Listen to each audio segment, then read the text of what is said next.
Welcome back to my YouTube channel. My dear students, today is our topic optative sentence. अब आपको आज बताएंगे कि ऑप्टेटिव सेंटेंस को कैसे डायरेक्ट से इनडायरेक्ट स्पीच में चेंज किया जाता है।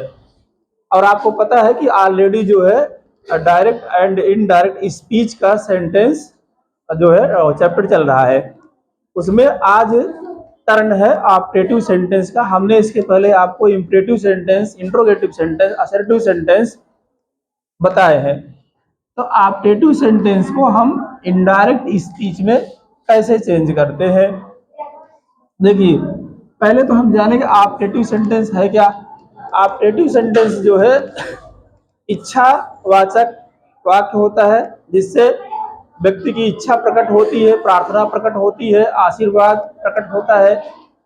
मतलब ये होता है, इससे हमें जो है क्या होती है, विश,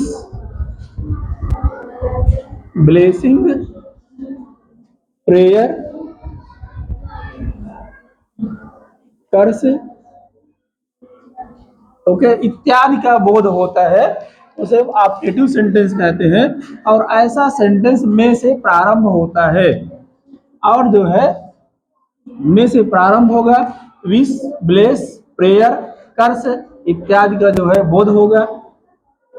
दैट का यूज किया जाएगा, और जो इन्वर्टेड कामाज हैं वो रिमूव कर दिए जाएंगे, हटाए जाएंगे। और भाव के अनुसार जो है रिपोर्टिंग वर्ब सेड को विश्ड, ब्लेस्ड, प्रेयर्ड और कर्स्ड में चेंज किया जाएगा। फॉर एग्जाम्पल देखते हैं, जैसे डायरेक्ट एंड इनडायरेक्ट। यहाँ लिखा है ही सेड। अब हेलो क्या आता है, he said may God help you, inverted comma close कर दिया जाएगा। अब क्या होगा, अब यहाँ आप देखिए मे से प्रारंभ है, ये जो है ऑप्टेटिव सेंटेंस है। जब मे से प्रारंभ हो तो वह ऑप्टेटिव सेंटेंस जो है विश, ब्लेस, प्रेयर, कर्स इत्यादि हो सकते हैं। मे गॉड हेल्प यू, बच्चों इससे क्या प्रकट होता है, इससे जो है ये कह रहा है कि ईश्वर तुम्हारी सहायता करे। इससे इच्छा यानी कि विश भी प्रकट होती है और प्रेयर भी प्रकट होती है। ही ऐसे में क्या करेंगे, रिपोर्टिंग वर्ब सेड को विश्ड में चेंज करेंगे। ही विश्ड अथवा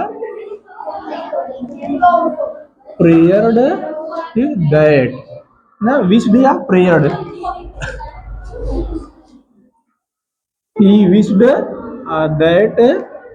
अब यहाँ गॉड जो है आपका वो सब्जेक्ट है, गॉड मे का माइट बना देंगे, गॉड माइट हेल्प मी, ये आपका इनडायरेक्ट है। दूसरा देखते हैं अदर एग्जाम्पल, ही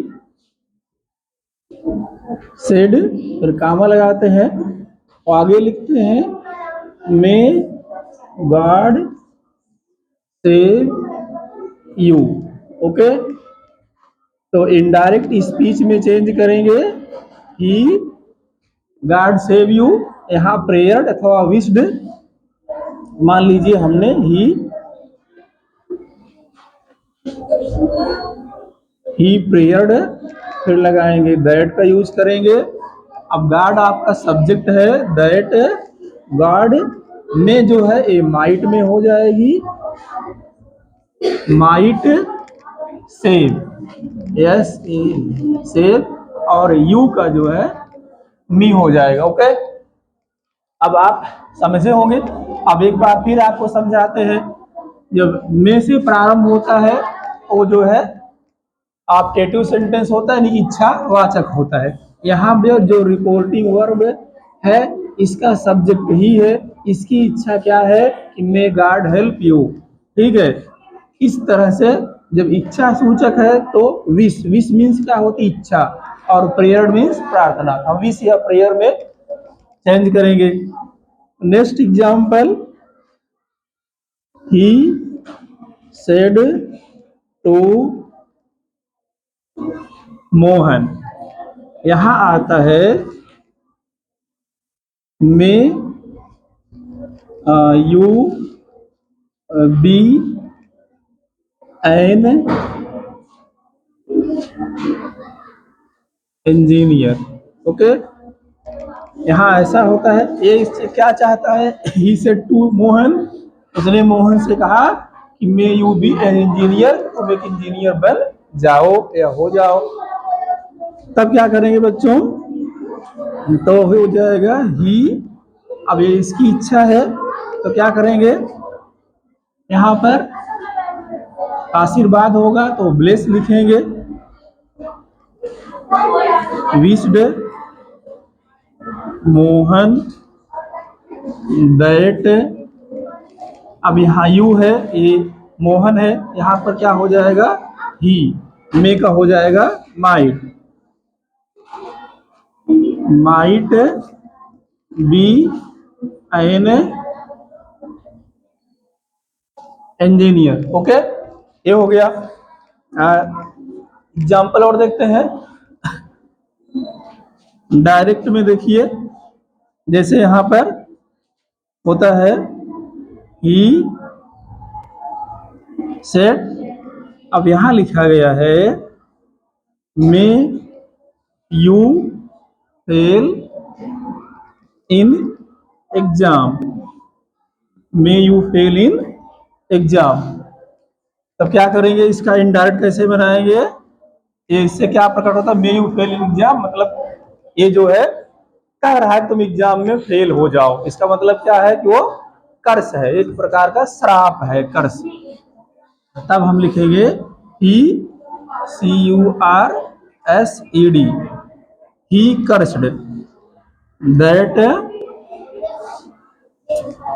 अब यहाँ यूथ दैट, अब ये यहाँ कुछ ऑब्जेक्ट मान लेते हैं, he cursed that he might fail in exam. Hello, time कितना हुआ देखिए।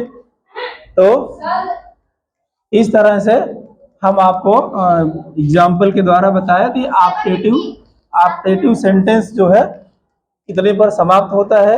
नेक्स्ट डे यानी कि कल आपको हम जो है एक्सक्लेमेटरी सेंटेंस को इनडायरेक्ट स्पीच में चेंज करने के लिए बताएंगे। तब तक बच्चों वीडियो को आप लाइक शेयर और कमेंट करते रहें। Thank you everyone for watching.